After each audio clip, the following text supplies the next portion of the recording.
तर रामकृष्ण हरी माऊली, आज आहे चॅलेंजचा 10वा दिवस. तर मी सुरुवात केली आज गाण्यांपासून, कारण की मॉर्निंगला मला आवडतं गाणी ऐकायला. खिडकीच्या बाजूला बसून मला झोप यायला लागलेली. मग नंतर माझ्या मित्राचा फोन आला की त्याची आज एक्झाम आहे, तर मी गेलेलो ऑल द बेस्ट द्यायला. त्यानंतर मी गेलो पनीर आणायला, कारण की आईने मला सांगितलं 200 ग्राम पनीर घेऊन ये. त्यानंतर मी ORS घेऊन वर्कआउट करायला सुरुवात केली. सुरुवात आपण वॉर्मअप पासून घेतलेली. आज थोडं वॉर्मअप जास्तच झालं. त्यानंतर मी घेतलेलं सूर्यनमस्कार मारायला.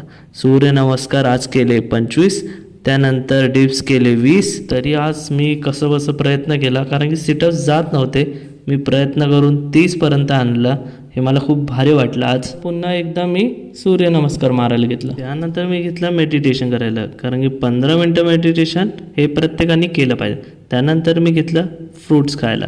फ्रूट्स खाऊन झाल्यानंतर, जेवण झाल्यानंतर मी घेतले भगवद्गीता वाचायला. गीतेमध्ये असं दिले, जो आपल्या मनावर विजय मिळवतो तोच खरा मित्र आहे, आणि जो मनावर नियंत्रण ठेवू शकत नाही तोच स्वतःचा शत्रू बनून जातो. तर हे टास्क आता सगळे संपले आहे. तर पाणी पिऊन आजचा टास्क कंप्लीट केला, आणि हे रोज होत राहणार.